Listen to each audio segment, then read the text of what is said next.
मुझे माफ कर दो, मुझे माफ कर दो। नीचे पड़ी स्वर्ण मुद्राएं ले लो, मेरे गहने ले लो और मुझे माफ कर दो।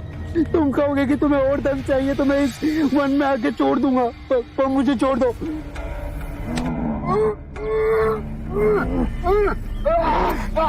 मुझ पे रहम करो, मुझ पे रहम करो, रहम करो मुझ पे। नहीं, मुझ पे रहम करो, रहम करो मुझ पे। मुझे धन नहीं चाहिए, मुझे 100 कटी हुई उंगलियां की माला चाहिए। नहीं, जिस दिन मेरे इस माला में 100 उंगलियां हो जाएगी उस दिन मुझे सिद्धि प्राप्त होगी।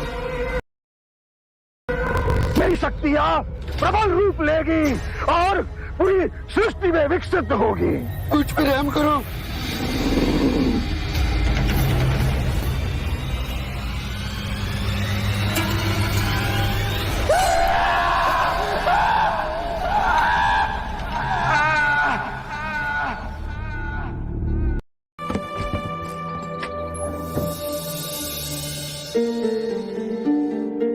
अंदर आइए। शाक्यमुनि, माफ करना, पर आप इस वक्त बाहर नहीं जा सकते। उंगली माल श्रावस्ती की सीमा पर देखा गया है। पूरे गांव के लोग डरकर अपनी खिड़की और किवाड़ बंद करके बैठे हैं। कौन है ये उंगली माल और उससे इतना भय किस कारण से? उंगली माल एक राक्षस है। उसे जो भी मानुष मिलता है, बच्चा, वृद्ध, स्त्री या सन्यासी, वो किसी को भी जीवित नहीं छोड़ता। महाराज प्रसन्नजीत के सिपाही भी उससे डरते हैं, वो भी उसे ना पकड़ पाए। धन के लालच में? नहीं, धन का उसे कोई लालच नहीं है। वो जब भी किसी प्राणी पर वार करता है, उसकी उंगली काटकर अपने गले की माला बनाता है, इसीलिए उसका नाम उंगली माल पड़ गया। और ये भी सुना है कि 100 उंगली की माला बनाकर जब वो अपने गले में बांधेगा, उसकी विनाशक शक्तियां बढ़ जाएंगी। आभार आपका,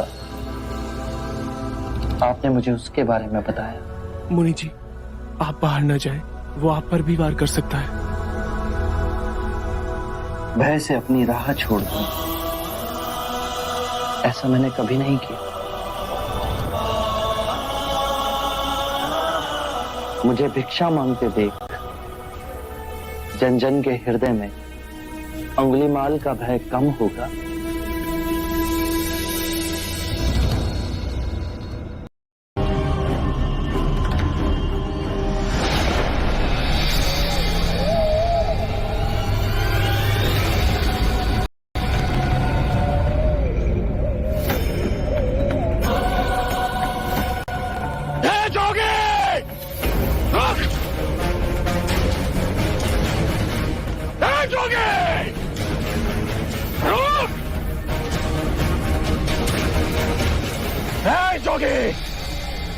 मेरे आदेश देने के बाद भी तू रुका क्यों नहीं?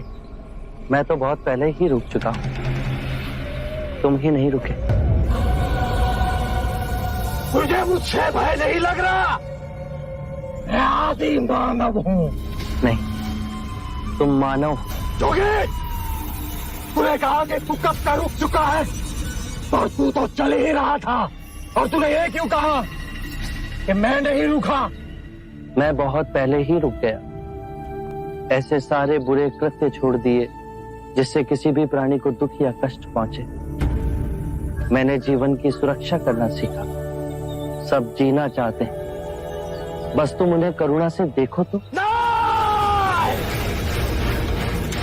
मैं सबकी हत्या करूंगा। मानो में न प्रेम है न करुणा है, सिर्फ छल और कपट है। तुम्हें लोगों ने बहुत दुख दिया है उंगली माल। क्रूरता व्यक्ति अज्ञान के कारण ही करता है। घृणा, द्वेष, ईर्ष्या, मोह, माया, ये सब अज्ञान की ही संतान है। और वो व्यक्ति ही है जिसमें दया, करुणा, सद्भाव और समझ का उदय भी होता है। उंगली माल, यदि इस जीवन में क्रूर और निष्ठुर लोग हैं तो दयावान भी हैं। बस अपनी आंखों से ये अंधेपन का पर्दा हटा के देखो। तुम और व्यक्ति जैसे नहीं हो। मैं हर व्यक्ति जैसा ही हूं। बस जागृत हो ये सिद्ध कर रहा हूं कि हर व्यक्ति में जागने की क्षमता है। मेरा मार्ग क्रूरता को निर्मलता में परिवर्तित करता है। तुम घृणा के पथ पर बस इस क्षण रुक जाओ। तुम भी दया और करुणा के पथ पे चल सकते हो अंगुलीमाल। तुम वही हो जिन्हें लोग बुद्धा कहते हैं, जो लोगों को मुक्ति के मार्ग पर चलना सिखाता। मैं बहुत दूर निकल चुका हूं। मैंने बहुत हत्याएं की है। अब मेरे लिए रुकना असंभव है। असंभव कुछ नहीं। जब आंखें खुले तभी सवेरा। मैं पुनः जीवन की ओर नहीं मुड़ सकता। बहुत देर हो चुकी। तुम में इतनी चेतना है कि जो तुमने किया था वो बुरा था। इसका अर्थ है कि तुम में इतनी समझ है कि क्या बुरा है और क्या अच्छा है।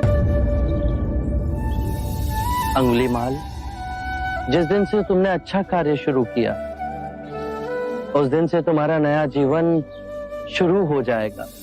मैं कितने भी अच्छे कार्य करूं, लोग मुझे उसी दृष्टिकोण से देखेंगे और मुझे चैन से जीने नहीं देंगे। यदि तुमने हिंसा का मार्ग छोड़ा तो मैं तुम्हें मार्ग दिखलाऊंगा। तुम्हारा संरक्षण करूंगा। तुम्हें लोगों की घृणा से बचाऊंगा। बस पहला पग तुम्हें ही उठाना है। ये हो सकता है? अवश्य हो सकता है। तुम में असामान्य बुद्धि है अंगुलीमाल। तुम आत्मज्ञान के पथ पे बहुत आगे जाओगे।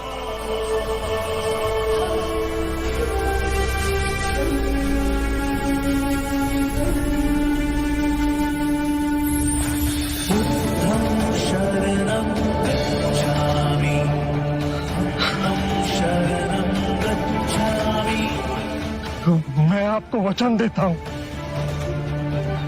मैं सारे बुराई के रास्ते छोड़ दूंगा। आपके पीछे करुणा के पथ पर चलना सीखूंगा। कृपया कृपया मुझे आपका शिष्य बना दीजिए।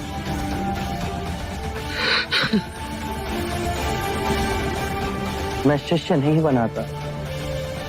व्यक्ति स्वयं संग से जुड़ता है।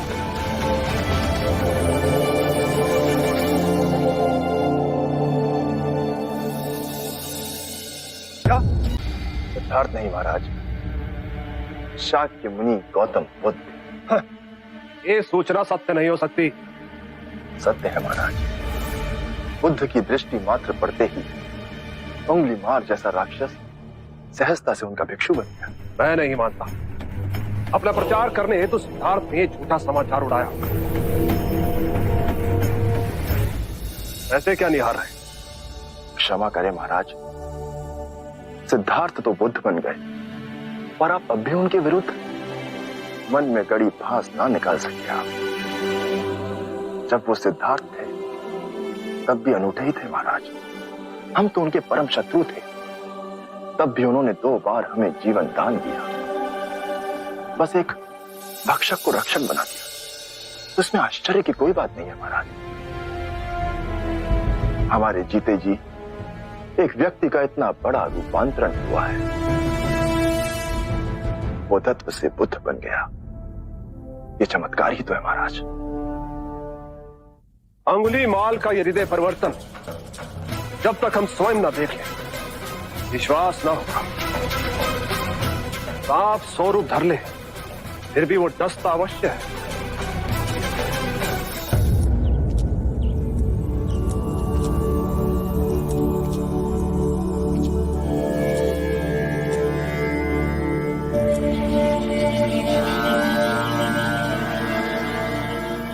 बांदुल, इतनी अधिक शांति की अनुभूति मुझे जैतवन में पहले कभी नहीं।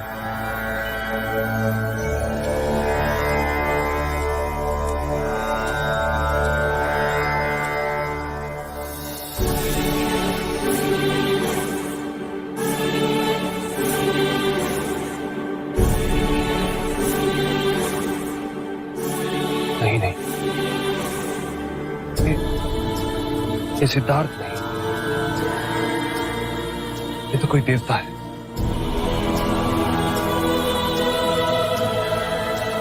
जिस प्रकार एक सर्प अपनी पुरानी केंचुली को छोड़ नई केंचुली धारण करता है, उसी प्रकार मनुष्य को भी अपने पुराने रूप को कई बार छोड़ नया रूप धारण करना पड़ता है।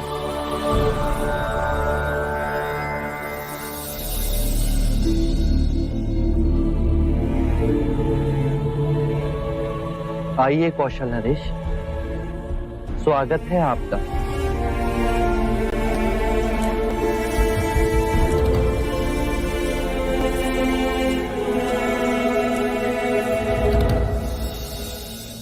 हम आपसे एक बात की पुष्टि करने आए। क्या आपने उस नरसंहारी राक्षस अंगुलीमाल को दीक्षा दे अपना भिक्षु बना लिया? हाँ, और अब वो मुक्ति के मार्ग पर चल पड़ा है। आप उचित समय पर आए हैं। और अंगुलीमाल? उसकी चर्चा हम बाद में करेंगे। पहले आप हमारे प्रिय भिक्षु की देशना सुन लीजिए। आओ अहिंसक।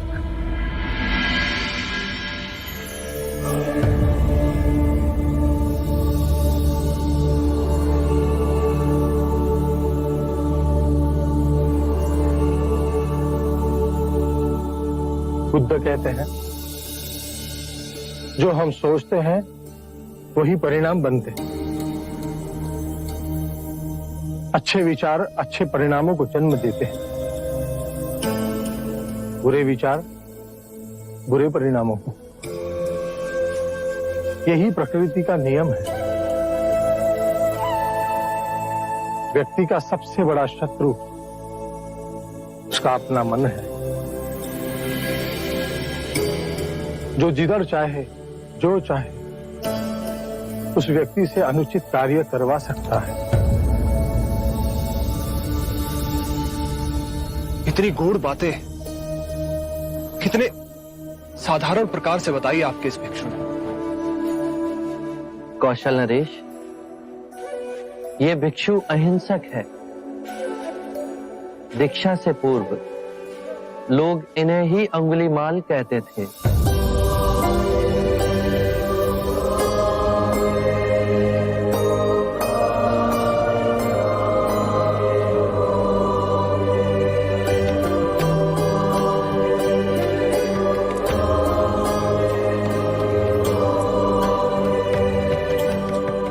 हमने आज तक सुना था कि एक हत्यारा साधु बन सकता है,